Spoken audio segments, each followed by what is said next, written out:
What's up guys, Manny from Motomillion, and they're all gone. The Ducati fanboy has no Ducatis.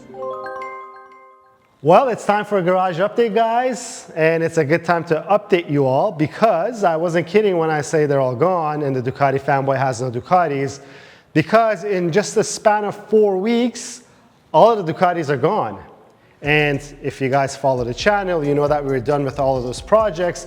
This was the Motomillion DFL V4, Motomillion Panigale V4 SV2, and the Motomillion Panigale V2 are all sold. They all went to great homes, much more than us enjoying them over here because they sit around looking pretty, since we're so busy trying to make you guys content that we don't get to enjoy them as much as some of you guys would. What's coming up next? Before that, let's talk about what's still in here. We got 2 Aprilias. It seems like the Ducati fanboy ended up being an Aprilia fanboy, which, I mean, they're not bad bikes. So as you guys know, we're in the process with our Tuono V4 1100 factory build. There's a lot of great parts coming up on the next episodes. You guys can expect us to put some very custom wheels on this beautiful Tuono. And this right here, that's 650 Eve's own RSV4 1100 factory.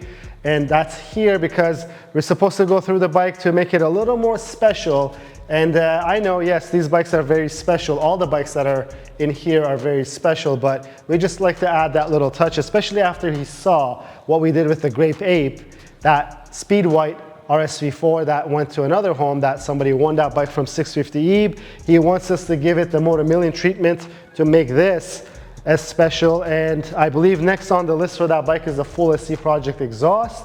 We're actually thinking of putting that same exhaust on this bike as well, but we want to kind of enjoy the rowdy behavior of that CRT exhaust that we have. And if you guys haven't seen it and you guys like Aprilias, go check out our videos. We've done a few very good videos with the Tuono 1100 factory. And right over here, so this is technically not one of our projects, but it is one of our projects. It's my good buddy Michael Knight's Motomillion BMW S1000RR. He's lent it to us for a little while so that we could make some content with it and we could enjoy the beauty of this motorcycle. Yes, I like Ducatis, but I actually really like these bikes as well. We're not going to go deep into why some of you guys think I might not like these bikes, but contrary to popular belief, I actually really do enjoy the BMW Superbike platform as well. I don't think this bike's getting anything more because it is loaded, it looks amazing, and it just needs a new battery. So we're going to put a battery in it and then we'll take it out for a ride, because if you watch our video, we did a revisited video to the K67 platform that we talked about the S1000RR and how relevant it still is after 5 years of it being on the market.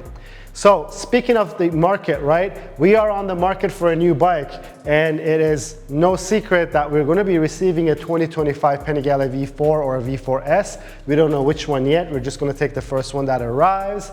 You can expect a lot more content, but as we're filming this video, we're right now kind of halfway in between September of 2024. We know those bikes, the Panigale V4s, the 2025 model years, are not going to land in the US until sometime late October or early November. So we got that long stretch of time that we're only left with the Aprilia projects. And this got me thinking, we're talking about the market. I've been looking around. It's not too hard for me to pick out some vehicles to purchase because I think we all do, right? Just sit on a computer all day and look what's for sale. And I wanted to see if we could maybe get into another realm of motorcycles, and this comes from the Panigale V2. We were really off the radar with the Panigale V2 for a while until we actually got one, and we enjoyed it so much for its nimble and for its friendly behaviors that it had. And Ducati since has launched a new bike called the Hypermotard 698 Mono, and from wherever we're taking a look, all the reviews that we see and the owners that have purchased it, everyone's telling me how fun they are. I think it has that inherent fun factor that the Panigale V2 had that really made us surprised, because let's face it, the Panigale V4, I'm not saying they're not fun, but it's a more serious bike. You have to treat it with a lot more respect. Not that you don't have to treat any of these other bikes with respect, but you know what I mean exactly with when I say you got to treat some of those big work bikes with a lot more respect, because you have a lot more power and a lot more ability under you. So we were thinking, and I wanted to ask you, for anyone who wants to comment that watches these videos, would you like to see a Hypermotard 698 Mono? I think it would be very cool in terms of bringing you guys content. I think there is already loads of parts for it that we could show to me. We could customize and show you what you could do with these bikes. But I think the price point of those bikes are so good that we want to see if you want to buy something else, because you could probably commute with those bikes and you could have a load of fun, and it gets you into that Ducati ownership without paying some of these crazy prices of the Panigale V4s and the V2s and some other bikes like the DFL V4. I really think that we should probably get one, but I really want to see what you guys think about that Hypermotard. And other than that, we're probably going to wait to see, because there might be a new Yamaha R1/R1M coming out. This was not news to me because it was just announced a week ago. Someone from Yamaha actually said that they're working on the new R1. Someone from Yamaha told us last year that they're working on it, but we've kept our mouth pretty shut about it. Now that there's an official award out, it seems like there's going to be a new R1, and we'll see if it actually receives a V4 engine or it's going to keep that beautiful cross-plane inline 4 engine in it. But it is our favorite Japanese bike of all, so if it comes out, we'll definitely grab that as well. And we were thinking of probably some KTMs, but we were thinking of getting a Super Duke. When we looked into it, the Super Duke was a little complicated because there's barely any aftermarket support.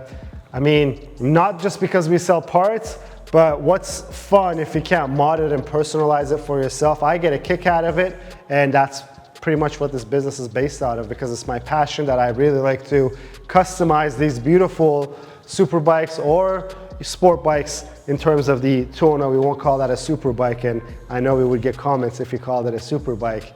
But I think that's pretty much it. If you guys think that there should be something on our radar for us to watch out for, a bike that we should consider, please do let us know. I do read personally almost all the comments that you guys leave on our videos, and I would really appreciate it because we get some beautiful insights from you guys. You guys let us know about a lot of parts to decide on the Aprilia Tuono V4 that we have, and we've taken that into account.